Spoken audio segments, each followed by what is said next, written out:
yayoboye igisirikari kirwanira ku mafarashi afite imyaka 18 gusa y'amavuko. Abo umwami afite imyaka 20 gusa y'amavuko. Umwami wa Macedonia arwanya ubwami bw'Abaperesi ku myaka 26, azenguruka imbibi z'Ubuhinde ku myaka 30. Uwo nta wundi yitwa Alexander the Great, yaje gupfa mbere yuko yiziza isabukuru imyaka 33. Uyu azwi cyane muri za nkuru nigeze kubagezaho, we mu filozofe yitwa Diogene. Uyu mwami rero yabayeho mbere y'imyaka 5000 ishize, umwe mu bami bakoze amateka yo kwigarurira isi yose. Bararwanaga aho bafashe hose bakahiyomekaho, baruhukaga ariko babonye ko nta handi hasigaye ho gufata. Nabwiye ko bimwe mu bintu Diogene azwiho no guhangara umwami Alexandre le Grand wari igihangange mu bihe bye. Binavugwa ko Diogene na Alexandre le Grand bashobora kuba barapfiriye umunsi umwe muri 323 mbere y'ivuka rya Yesu. Aba bombi rero bakozweho inkuru zitabarika, bandikwaho ibitabo byinshi. Ngeze kubaha agakuru kamwe, aho Alexandre le Grand yumvise iby'imitekerereze ya Diogene wari icyamamare, ategura inama yo guhura nawe, aza kumusura hari i Korinto. Ahageze asanga Diogene yibera mu gice cy'ingunguru. Arangije aramubaza ati nsaba icyo ushaka cyose ndakiguha. Diogene aramusubiza ati icyo nshaka nta kindi mfite cyo kugusaba, uretse kugusaba ko wava ku rundi ruhande kugira ngo utabuza izuba kungeraho. Urimo uranyambura ibyo udashobora gutanga. Mva mu zuba. Tekereza kubwira umwami ngo mva mu zuba. Alexandre le Grand yarumewe. Uyu yavukiye Ipera mu gihugu cy'Ubugiriki ku itariki 20 mu kwezi kwa Nyakanga mu mwaka wa 356 mbere y'ivuka rya Yesu. Yitabye Imana muri Kamena muri 323 mbere y'ivuka rya Yesu, apfira i Babuloni. Alexandre le Grand rero ni umuhungu wa Philippe wa kabiri na nyina Olympias. Yifashishije igisirikari cye cyari ku rwego ruhanitse, aho yamaraga gufata bagombaga kwiga umuco wa Kigereki. Mu mikurire ye nyina yamutoje ko akomoka ku mana yitwa Zeus, na nyina akaba ari imana yitwa Ashire. Bitewe no kumuhanga mu mitekerereze yitwa Aristote yakundaga kuvuga ku muyobozi mwiza uko yagakwiye ko wameze, byatumye ise nawe wari umwami Philippe wa kabiri amushakira Aristote ngo amubere umwarimu. Yamwigishije filozofiya, siyanse, ubuvanganzo n'ubuvuzi. Alexandre rero yaje kuba umuhanga mu bwenge, aba n'umuhanga mu bya gisirikari. Hakiri kare umwami yamugabiye ku butegetsi bwe, mu mutwe wa gisirikare wo kuyobora, maze Alexandre yerekana atsemba ingabo z'Abatebe mu mwaka wa 336. Ni umwami Philippe wa kabiri yaje kwicwa, maze umuhungu we Alexandre ahita amusimbura. Yimye ingoma afite imyaka 20 gusa. Akimara kwima yahise atangira gukorera mu murongo wa se. Mbere yuko Abanyatebe babyutse umutwe, yagombaga kubanza kugaragaza imbaraga z'ubutegetsi bwe. Igisirikare cye cyari gifite ingabo 35,000 zirwanira ku butaka, n'abasirikari 5,000 bagendera ku mafarashi. Afite imyaka 30 yaremye bumwe mu bwami bunini bw'isi ya kera, kuva mu Bugereki kugera mu majyaruguru y'uburengerazuba bw'Ubuhinde. Yakomeje kudatsindwa kandi yibukwa nk'umwe mu bayobozi bakuru b'ingabo mu mateka. Igihe yari agitekereza ku mishinga yo gutera ibindi bihugu, nibwo yaje gufatwa n'indwara y'umuriro. Yahise imuhitana mu minsi 10 gusa, akimara kumva umubiri watangiye gucika intege ndetse afite umuriro mwinshi. Bigakekwa ko yishwe n'umubu w'ingore witwa Anofere wa malaria. Wari igihangange yishwe n'umubu. Gusa yibukwa ko yari umwami ukomeye w'Ubugereki, Egiputa na Aziya, nubwo yaje gupfa atarageza neza imyaka 33. Amaze gupfa ubwami bwe bwigabanyije abajenerali be, inzozi ze zo kwigarurira isi zishirira aho ngaho. Igituro cya Alexander the Great ni kimwe mu bintu bya kera byakururaga ba mukerarugendo. Abami bayoboye Roma barimo ba Pompey, ba Julius Caesar, ba Caligula bajyaga bafata urugendo bakajya Alexandria guha Alexander the Great icyubahiro nk'umwami w'igitangaza. Binavuga ko Augustus igihe yasuraga igituro cya Alexander, bashobora kuba yarakuye izuru ku mugogo wa Alexander the Great ubwo yarimo amwunamira.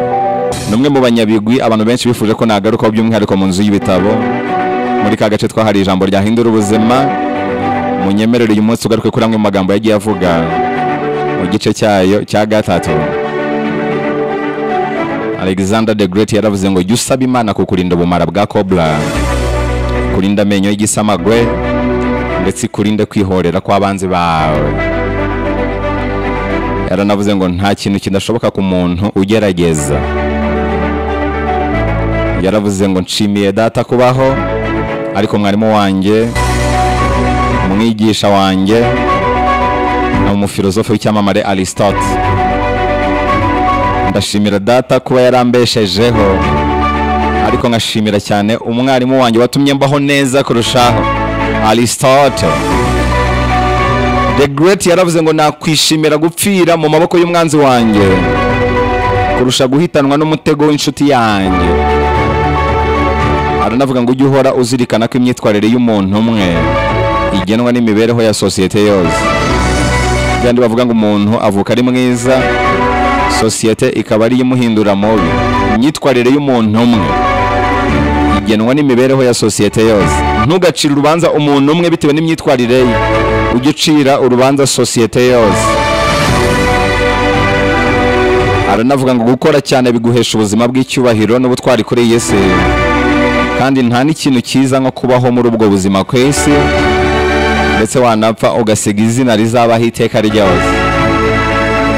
The Great yaravuze ngo ikintu cyose twunguka dukoresheje inkota yacu ntigishobora kuduha amahoro, ntikinashobora kuramba, ariko icyo wungutse cyose kivuye mu rukundo no gushyira mu gaciro gitanga umutuzo kandi kikarambana nawe.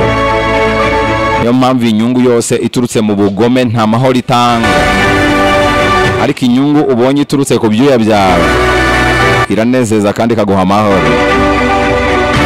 The Great yaravuze ngo ntacyo kamere yacu yashyize hejuru ku buryo umwana w'umuntu atabasha kugishyikira. Buri kimwe cyose ushaka wakigeraho uramutse ubishatse ukanabiharanira. The Great yaravuze ngo buri kimurika cyose ntabwo ari izuba. Bya bindi umunyarwanda yavuze ngo ibishashagirana byose ntabwo ari zahabu. Aranavuga ngo iyo ushaka gutsindira ikintu cyiza uba ugomba kwitegura guhura n'akaga. The Great yavuze ijambo risa naho rishekeje ariko ryumvikana ko ririmo n'isomo. Yaravuze ngo umuntu yicwa no kuvurwa n'abaganga benshi batandukanye. Niyo mpamvu uzabona nk'abantu bakomeye bagira umuganga umwe. Ni nk'imodoka. Imodoka yicwa no kugira abakanishi benshi batandukanye. The Great yaravuze ngo ubuzima buramutse bwarahanuwe nta cyanga cyabwo mwene muntu yabasha kumva. Ubuzima buramutse ari igena nta cyanga cyabwo twabasha kumva. Biramutse bibayeho ko umenya uti nzabiki ejo hazaza hazaba hameze gutya, nta cyanga cy'ubuzima twabasha kumva. Kuba buri gihe ahazaza haba hahishe byinshi ibyo bituma ubuzima buryoha. Yaranavuze ngo nk'uko ijuru ritagira amazuba abiri ni nako isi idashobora kugira abami babiri. Igice kinini cy'ubuzima bwe yakimaze arwana ashaka gufata isi yose mu biganza bye ngo ayitegeke nk'umwami umwe. The Great yaravuze ngo ku iherezo ry'ubuzima ikizaba gisigaye gifite agaciro ni ibyo wakoze. Aranavuga ngo burya urukundo nyarwo ntirugira iherezo ryiza nk'uko nta herezo ry'urukundo ryiza ribaho. Burya urukundo nyarwo ntirugira iherezo ryiza nk'uko nta herezo ry'urukundo nyarwo ribaho. Uyu mugabo yaravuze ngo niwita cyane ku byo ufite ubu ngubu uzahora uri umutunzi, ariko nuhora urangamiye ku byo utarabona uzahora uri umukene.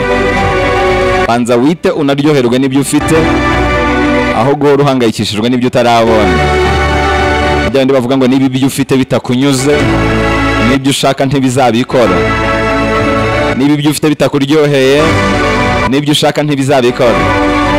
The Great yaravuze ngo umunsi nzapfa nimujya kunkingura ntihazagira ikibumbano mu nkorera. Nta rwibutso nshaka, ahubwo muzafata amaboko yanjye muyasige imusozi kugira ngo buri wese uri ku isi azabone ko njyewe The Great wafashe isi yose mu biganza bye, watunze byose bibaho, ntacyo nsubiranye ikuzimu. Uyu mugabo yaravuze ngo iyo uteye umugongo uwakubabaje uba umuteye kwigomeka, ariko iyo umwiyeretse akabona ko utahungabanye, nicyo gihano kirenze ibindi uba umugeneye. Aranavuga ngo ntugakore ikosa ryo kwiba intsinzi, ahubwo intsinzi urayikorera. Ni ikigwari uriya wiba intsinzi, ni intwari uriya uriharanira. The Great yaravuze ngo ubuzima ni igisobanuro kibikubaho mu gihe uhugiye mu kwita ku by'abandi. Aranavuga ngo nta buhanga imbaraga ntacyo zaba zimaze, nta mbaraga ubumenyi ntibushobora gukoresha, byombi ni magirirane. The Great yaravuze ngo muri buri gisekuru cy'abantu habaye intambara zihoraho, intambara n'ubwoba bizahoraho. Abatsinze intambara barabohorwa, isi bakayigira iyabo muri ibyo bihe. Abatsinzwe nabo imibabaro ikababona kugeza igihe bazongera bakarwana bagatsinda, cyangwa se urupfu rukabatwara batarabigeraho bakibagirana. The Great yaravuze ngo ntukarebere umunsi mu byo wasaruye, ahubwo rebera buri munsi mu mbuto wabibye. Aranavuga ngo mu buzima iyo ufite imyitwarire iboneye imipaka ivaho. Aranavuga ngo ku ruhande rwanjye nakifuje kuba narabaye indashyikirwa mu bumenyi bw'amabanga yo mu rwego rwo hejuru muri filozofiya kuruta kuba indashyikirwa mu by'igisirikare. The Great yaravuze ngo nahitamo kubaho igihe gito mu buzima bw'icyubahiro kurusha kubaho igihe kirekire nk'umucakara. Muri make nahitamo kubaho umwaka umwe nk'intare kuruta kubaho imyaka 100 nk'intama. Bijyanye n'unda kubabwira ngo ntabwo ari ikibazo cy'imyaka uzamara ku isi, ahubwo ni ikibazo cy'ubuzima wabayeho ku isi. Umuntu ashobora kubaho imyaka 100 ariko nka 80 yarayimaze mu mibabaro, mu miruho, mu ngorane. Undi akabaho imyaka 50 hafi yose yarayibayeho byuzuye mu munezero. Iherezo ry'ubuzima igihe ifite umumaro si imyaka wamaze, ahubwo n'ubuzima wabayeho. Umuntu wabayeho neza so wabayeho imyaka myinshi, ahubwo n'uwumvise icyanga cy'ubuzima kurusha abandi. Wihugira mu kubara iminsi ahubwo ryoshya buri munsi, wihugira mu kubara imyaka ahubwo ryoshya buri mwaka. The Great yaravuze ngo unezerewe niwe utuma n'abandi banezerwa. Ibyishimo biryoha bisangiwe, nicyo kintu kikuba iyo gisangiwe. The Great yaravuze ngo rema ubuzima butuma abantu bose bifuza kukubera inshuti kandi bose bagatinya kukubera abanzi. Aranavuga ngo si ibya buri wese gupfa ugasiga izina ryawe ryaramamaye ku isi, ubwabyo n'ubutwari, ariko burya bisaba kwigomwa byinshi no gukora cyane ibyo buri wese atabasha gukora. Aranavuga ngo urugendo rudashoboka ni rwa rundi utaratangira. The Great niwe wadukanye za mvugo zivuga ngo umwami ntabwo ajya yica intumwa, ahubwo ubutumwa ubwabwo nibwo bumurangiza. Aranavuga ngo ntabwo njya ngira ubwoba bw'intare ziyobowe n'intama, ahubwo ngira ubwoba bw'intama ziyobowe n'intare. Intama ziyobowe n'intare nizo ziteye ubwoba kuruta intare ziyobowe n'intama. Iyi ntama ziyobowe n'intare zirwana nk'intare, mu gihe intare ziyobowe n'intama zirwana butamu. The Great yaravuze ngo umuntu isi itahagije, imva niyo yonyine ishobora kuzamuhaza. Aranavuga ngo kuba mbasha gukora imibonano no kuba mbasha gusinzira, ibyo byonyine bintera kumva ko ndi umuntu upfa. The Great yaravuze ngo ntuzigera uhanirwa kuba wararinze amaso yawe kureba uburanga bw'umugore w'abandi. Ntuzigera uhanirwa kuba wararinze amatwi yawe ukayima abakubwira ibijyanye n'ubwiza bw'umugore w'abandi. The Great yaravuze ngo nta kigirwamana cya mwene muntu kiruta urupfu n'igihe cye. Aranavuga ngo ubutunzi bwanjye buri mu nshuti zanjye. Mu magambo yose Alexander the Great yavuze muri iki gice cya kane, reka nyasoreze kuri iri ngiri. The Great yavuze ijambo rikomeye nifuza ko twasigarana uyu munsi. Yaravuze ngo mu by'ukuri iyo uhaye umuntu igihe cyawe uba umuhaye igice cy'ubuzima bwawe kandi udashobora gusubiza inyuma. Guha umuntu umwanya, guha umuntu igihe, ni ukumuha kimwe mu bice by'ubuzima bwawe kidashobora kugaruka. Niyo mpamvu umuntu naguha igihe cye akaguha umwanya we, ujye umenya ko aguhaye ikintu gikomeye. Yigomwe ikintu gikomeye kidashobora kugaruka. aguhaye igice cy'ubuzima bwe. Rero ni amagambo meza cyane yavuzwe n'umwami Alexander the Great.